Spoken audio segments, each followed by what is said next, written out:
বেশি হবে আল্লাহ পাক নিজেই জানে।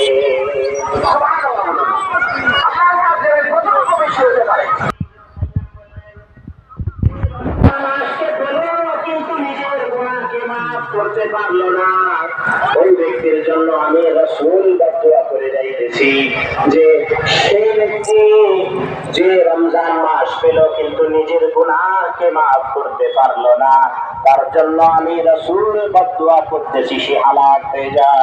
নাউজুবিল্লাহ পড়ুন। কতটুকু ভয়াবহ